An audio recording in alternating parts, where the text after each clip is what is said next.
66 अहेतु कृपा। 66 के 56? छप हैं 66 66।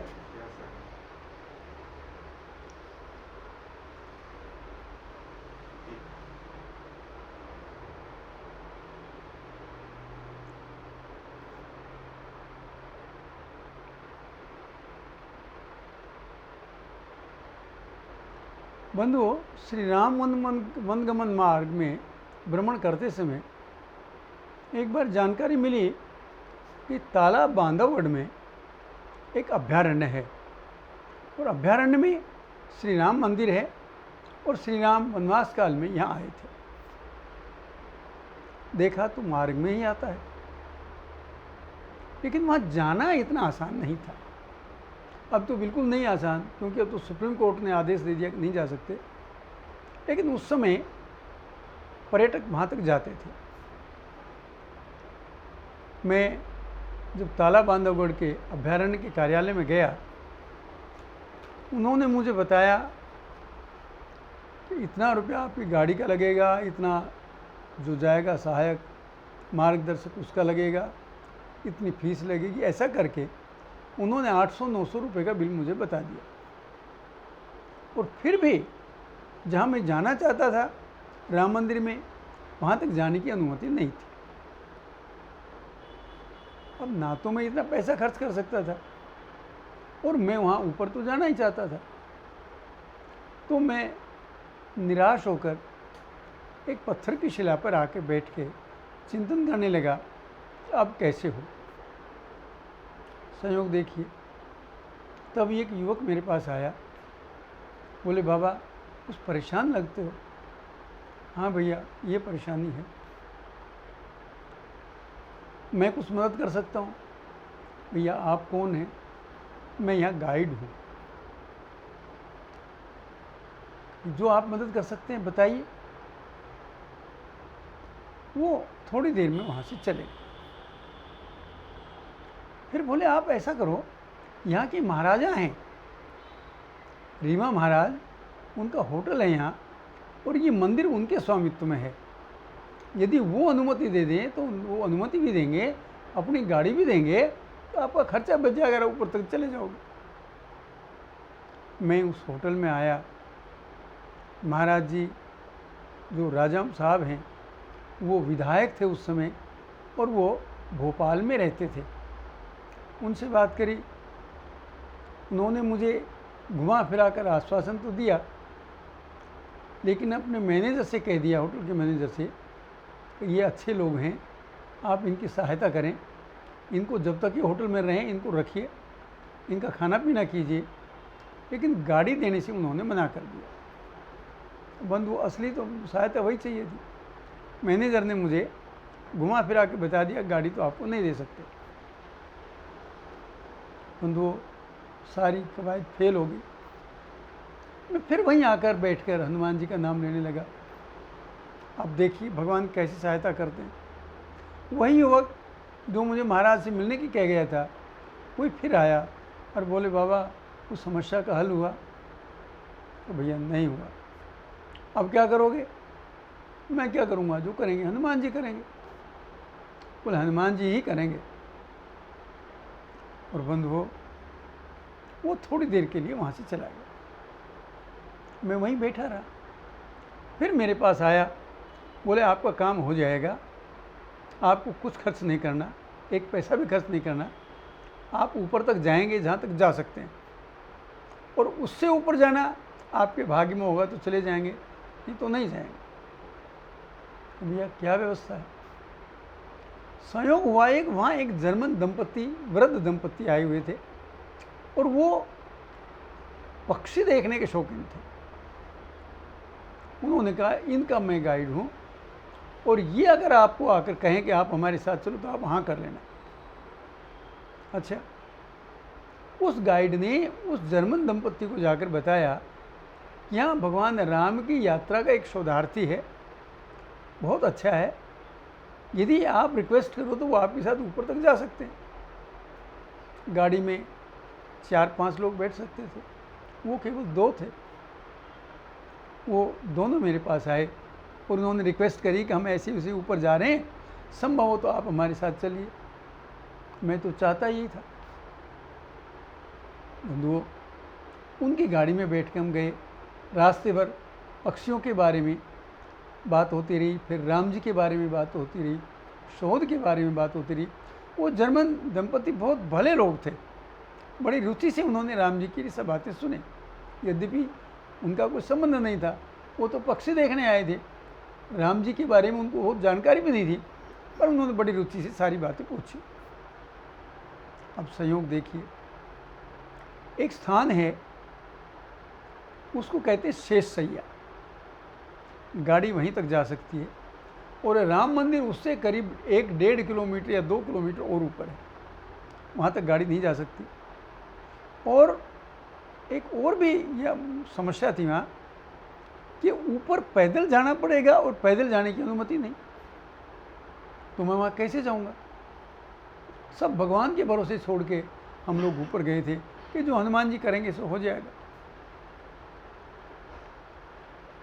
उस गाइड ने समय इस तरह बांधा कि 12 बजे से 4 बजे तक वहाँ गाड़ी चलने की मनाही है, क्योंकि उस समय वहाँ के जीव जंतु विश्राम करते हैं।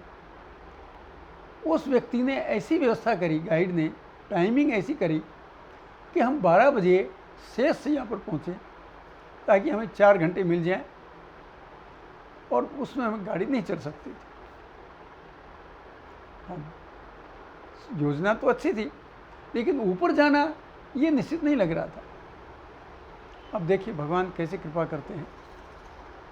जैसे ही हमारी गाड़ी शेष सैया पर पहुंची, 12 बजने वाले थे और ऊपर से एक बूढ़े पंडित जी आते दिखाई दिए।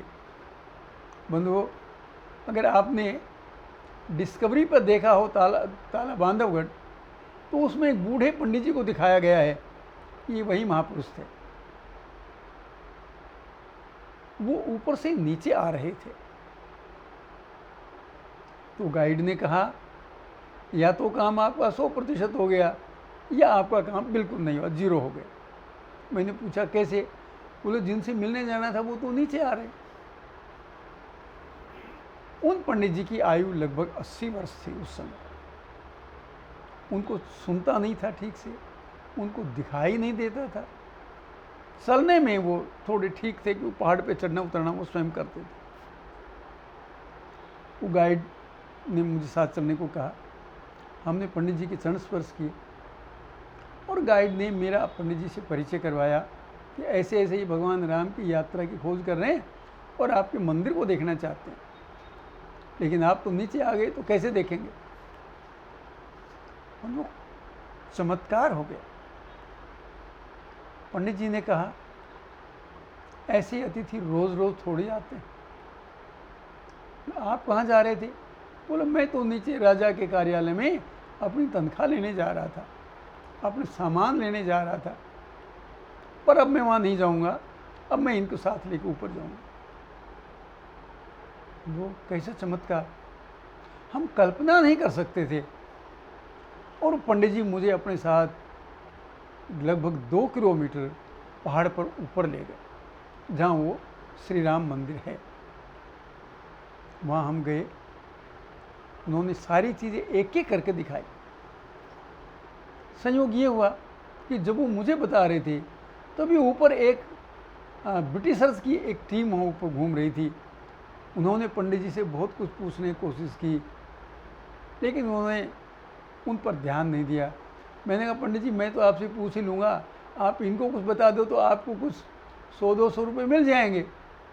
बोला मैं पैसे के लिए काम नहीं करता, मुझे पैसा ऐसे नहीं चाहिए, और आप आ गए तो पैसा मेरे लिए गौण है। कितना त्याग, पैसा मिल रहा है, पर ऐसा नहीं कि वो बहुत संपन्न व्यक्ति थे। उस समय उनकी महीने की तनख्वाह केवल 600 रुपये थी। ऐसा व्यक्ति पैसे को ठोकर मारकर एक राम भक्त की सहायता करना चाहे, मित्रों इससे बड़ा त्याग और क्या होगा। पंडित जी ने सारा कुछ मंदिर दिखाया, कहानी सुनाई। तब मुझे लगा कि पंडित जी को दिखता नहीं, सुनता नहीं, और ये अकेले इस जंगल में रहते हैं।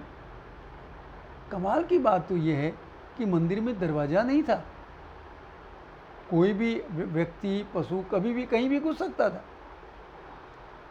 मैंने पूछा, पंडित जी आपने कभी शेर देखे हैं? बोले, बेटा अब तो नहीं, जब मैं जवान था तब यहाँ शेर ही शेर देखता था, अब क्या हो गया? अब बोले, देखो कहाँ से, मुझे दिखाई नहीं देता। बोले, धाड़ तो सुनते होंगे? बोले, कहाँ धाड़ सुनता हूँ, वो मुझे सुनाई भी नहीं देता। अब आप देखिए, हिंसक पशुओं के बीच जिस आदमी को दिखाई नहीं देता, जिस आदमी को सुनाई नहीं देता, और वो अकेला निडर होकर वहाँ रह रहा है। मैंने पूछा, पानी कहाँ से लाते हो? बोले, इसी तालाब से लेता हूँ। और मैंने कहा, शेर पानी पीने कहाँ आते हैं? बोले, वो भी इसी में आते हैं। मुझे बड़ा आश्चर्य हुआ, ऐसा व्यक्ति जो स्वयं अपनी रक्षा नहीं कर सकता, चल नहीं सकता, वो उन जंगली पशुओं के बीच रहता है। मैंने पूछा, पंडित जी ऐसा कैसे होता है? बोले, इसमें कोई बड़ी बात नहीं है, मैं इन पशुओं से ना डरता हूँ ना इनको डराता हूँ, इसलिए अगर कोई जानवर मेरे सामने आ भी जाए और मुझे दिखाई नहीं दे तो जानवर ही रास्ता छोड़ के अलग हो जाता है, मुझे तो पता ही नहीं। गाइड ने बताया कि कल परसों ये बाबा मरते मरते बचे। मैंने पूछा, कैसे? बोले, वो एक अजगर के ऊपर चढ़ गए थे। अजगर जो दूर से आदमी को लपेट लेता है, आक्रमण करता है, बाबा को दिखाई नहीं दिए, बाबा उसके ऊपर चढ़ गए अजगर। ऐसे चमत्कारिक मंदिर के दर्शन किए।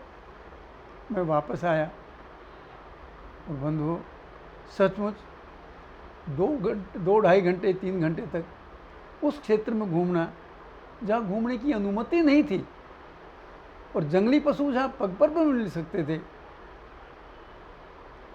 बड़ा रोचक रोमांचक वो दृश्य मैंने देखा। वापस आया तब तक 4 बज गए थे, और वो जर्मन दंपत्ति भी नीचे जाने के मूड में थे। मैं उनके साथ आया और अपने काम पर आगे चला गया। अब आप विचार कीजिए, इन परिस्थितियों में मुझे उस राम मंदिर के दर्शन हुए, वहाँ की जानकारी मिली। क्या ये मनुष्य के पराक्रम है? नहीं, ये उसी शक्ति की योजना है। नहीं तो ये कल्पना ही नहीं थी कि वो बाबा मुझे वहाँ मिल जाएंगे, मुझे ऊपर ले जाएंगे। बंधुओं, उसी शक्ति को हम नमन करें जिसने काम करवाया। जय सीताराम।